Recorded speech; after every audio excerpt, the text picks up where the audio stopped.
Now, while FunLabs isn't an actual laboratory producing synthetic fun and shooting it into the main vein of gamers, they do produce some really slick-looking gamepads. Unfortunately, if you have an Xbox or PlayStation shirt on, this controller won't work for you. But if you're trying to run this on Nintendo or PC, $40 currently on Amazon gets you one sick-looking controller with a 1-year warranty, 2 swappable D-pads, 2 remapable rear buttons, turbo function for your dirtballs, vibration, motion control, and Amiibo support. Let's take a deeper dive into this controller and find out if it's really worth that price point of $40. Let's get it. This is your controller captain. We've reached 6,900 feet. Go ahead and start flicking the sticks and mollywopping the back paddles. You don't like back paddles? How about those rear buttons? We've tested almost 100 custom and premium controllers, and we're only at the beginning. You need a thumbstick guide or tutorial on how to overclock your controller? Check out the controller playlist. Bing bong. Controller captain out. A quick disclaimer for my audience, the Stallions and Stallionettes, this controller was sent for review, but this is going to be an honest, comprehensive review. I haven't been paid or told to say anything about it, so if there's any cons, shortcomings, or areas of improvement, you're going to hear about it. So these companies make better products over time.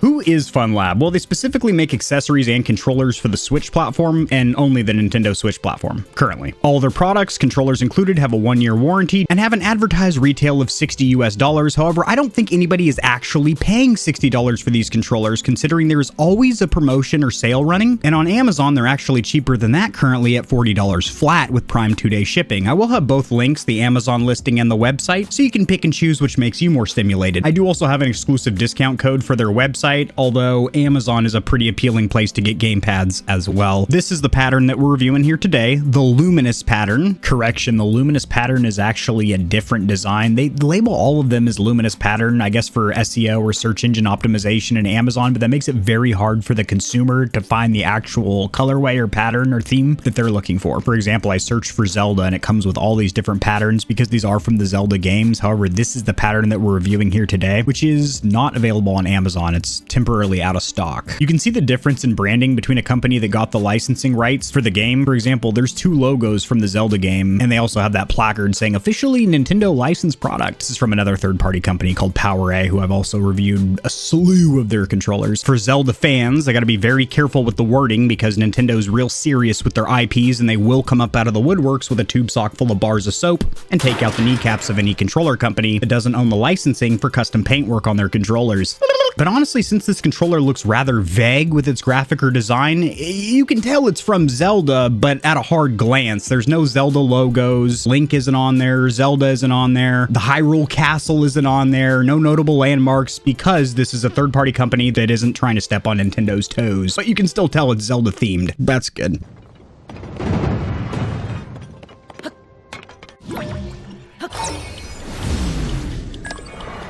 Here I go!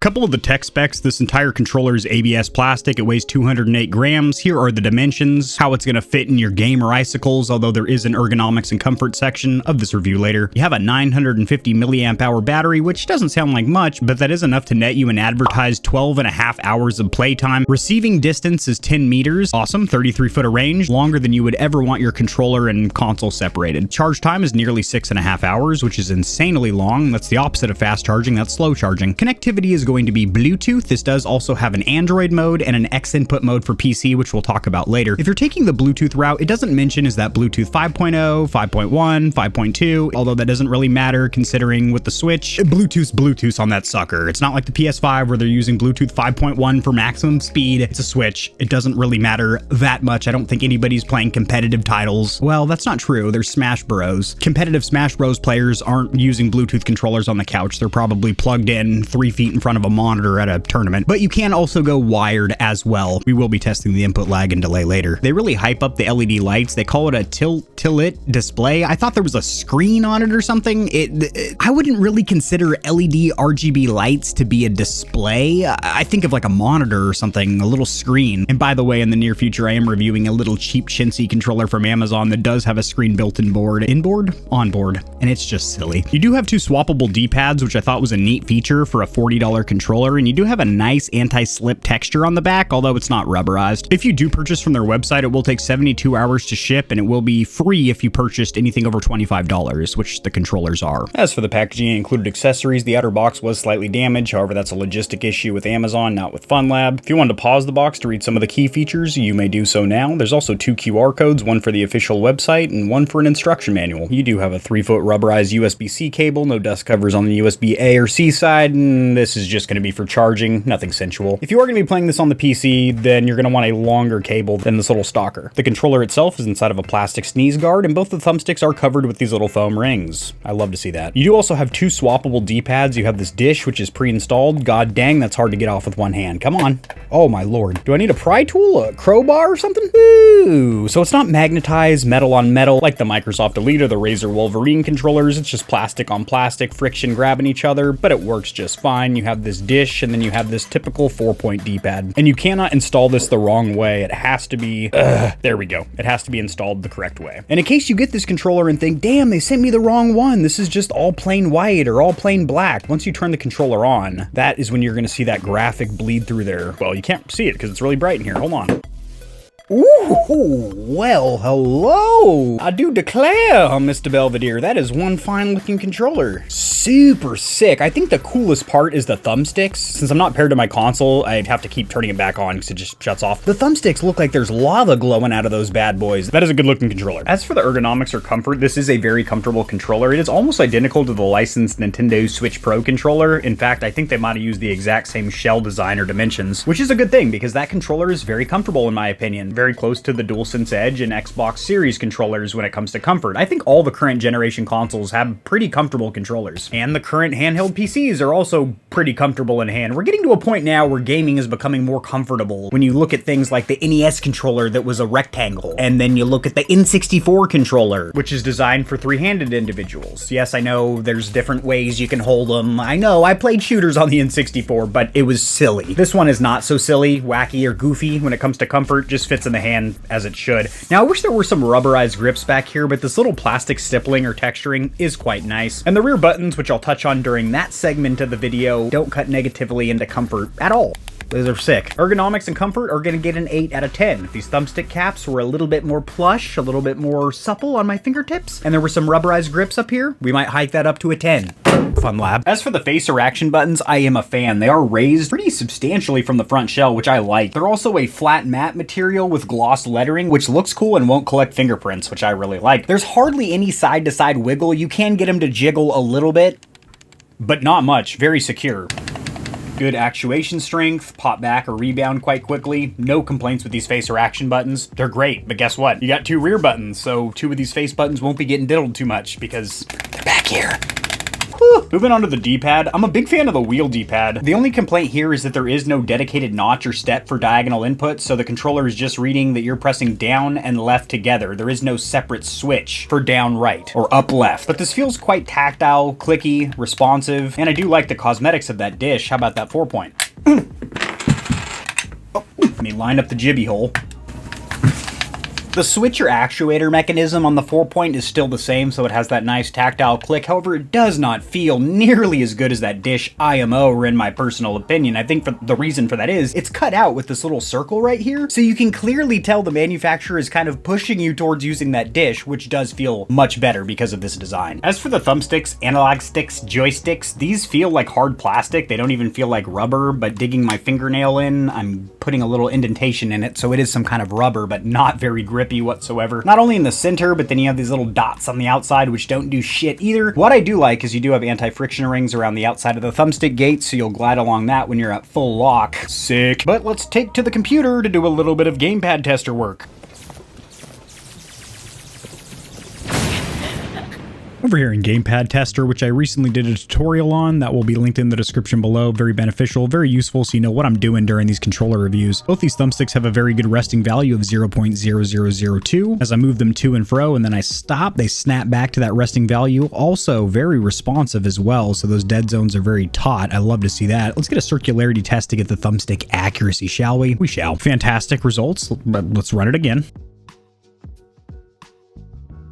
Consistent as the day they were born. These are by far the best results I've ever seen in Gamepad Tester, potentiometer thumbsticks, or Hall effects for that matter. Also, it is worth noting I don't have any programs running in the background, such as Rewazd or DS4 Windows, that are smoothing these thumbsticks out. This is just their native state. Welcome back, comrades. I didn't move, not an inch, not for a second. I was waiting for you to return from that segment. Now, the accessory buttons, which is going to be the plus, minus, home, and share buttons over here, feel almost like a stock Switch controller. Not really much to report here, but they do feel good. They are in a very easy to reach place, and because of that accessibility and me just having no complaints with something so simple, I'm gonna give them an 8 out of 10. I didn't give a grade to the face buttons or the D-pad, did I? 7 and 8. 7 and 8.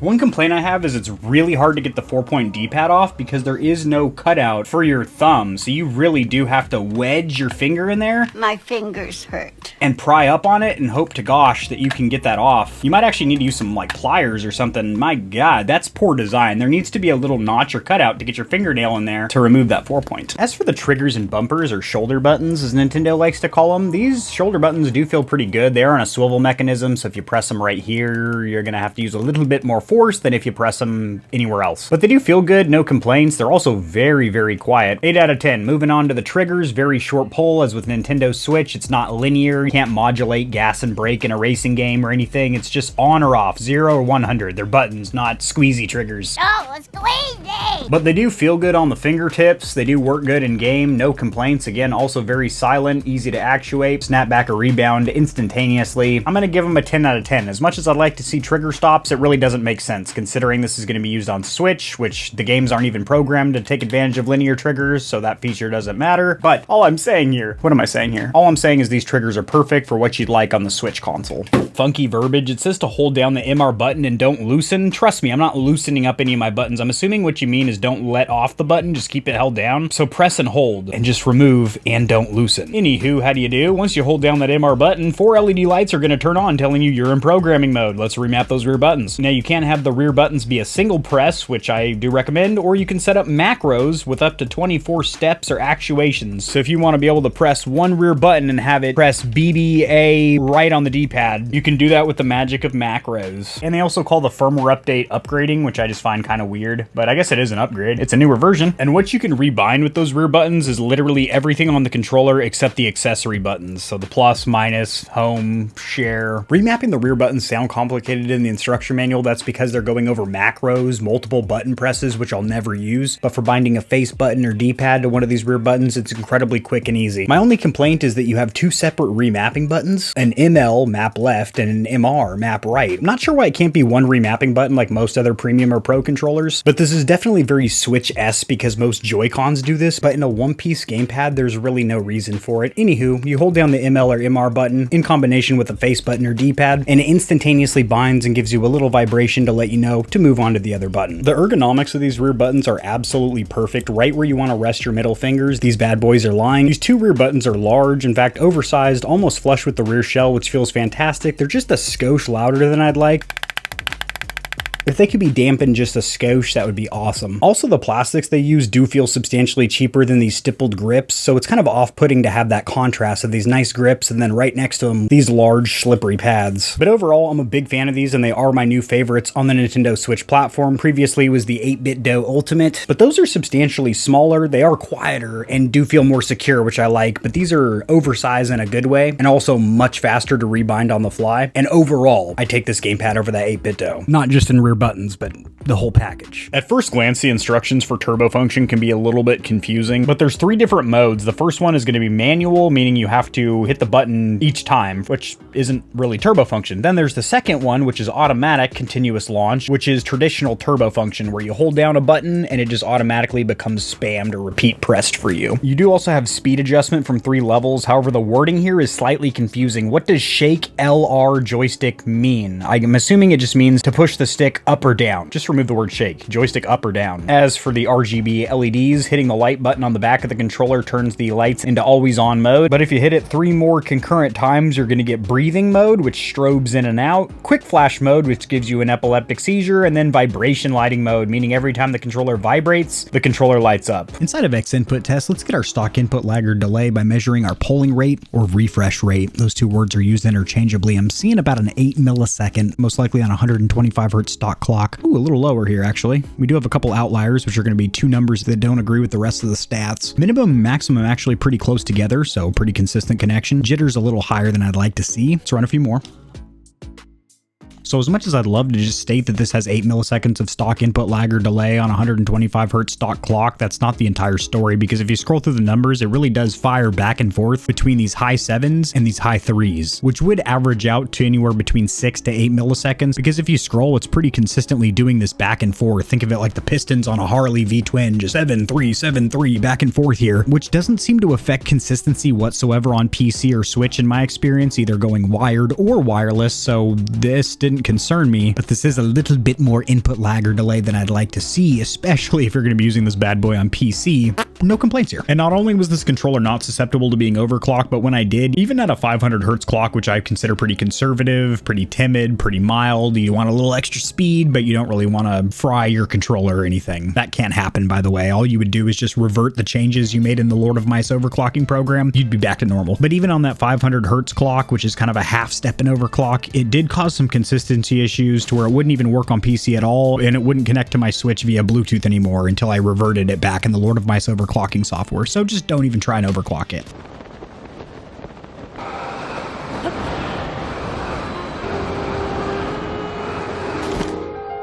So the pros, cons, and verdict. Is this worth a pickup at $40? Yes, in fact, this is my favorite Switch controller out currently, as it has one of the best D-pads and 2 rear buttons that I've used, can be remapped on the fly, has a decent instruction manual, substantially better than its competitors, a 1-year warranty, really nice fit and finish overall for a $40 controller. It'd be nice if the included USB-C cable was a little bit longer, but beggars can't be choosers, and if that's where they decide to cut costs, I think that's a good place. As for the cons, I really only have 2. The RGB lighting looks fantastic, however, that will really sap your battery life. That quoted or estimated battery life we mentioned earlier is with the lights off. You have to look at the fine print to see that. With those lights on, you're going to get between 6 and 8 hours depending on what kind of game you're playing and how bright the lights are, how strong your vibration's set to, and other randomized factors. So I'd like to see slightly longer battery life, and also if the rear buttons could be just a skosh quieter, that'd be fantastic. But overall, this is an awesome Switch controller, my favorite gamepad for the platform currently. It is linked in the description below, both the Amazon listing as well as their website, where I do have an exclusive discount for my audience, and I will see you Stallions tomorrow. Oh, and Stallionettes as well. That was a sexist ass sign out. I apologize. Stallions and Stallionettes. I've never made a slip up like that. Golly jeepers. I'm begging my pardon here. I'll see you tomorrow. Peace. If you enjoyed the video, liking it helps it to get seen by more gamers. This information will reach and assist them as well, which in turn helps me grow this little channel, which I do greatly appreciate. Subscribe for more content like this. I cover news in the gaming community and industry, tutorials helping you get set up streaming and YouTubing, as well as honest gaming product reviews, keyboards, mice, headsets, controllers, mics, chairs, etc. There are some hefty exclusive discount codes found only in the description of my videos and only for the audience here at GamerHeaven. I have links to all my other platforms and socials in the description below. To get in touch with myself and the Stallions and Stallionettes of GamerHeaven, join the community Discord, and check me out at twitch.tv where I go live every other leap year on a blue moon if it falls into an odd calendar number, and my pH balance is on point. Just kidding, starting June I'm going to be live streaming a lot. Thanks for watching. This has been AK40 Kevin hosting GamerHeaven, and I'll see you tomorrow because I upload daily, all the time, 60% of the time, sometimes, most of the time. Peace.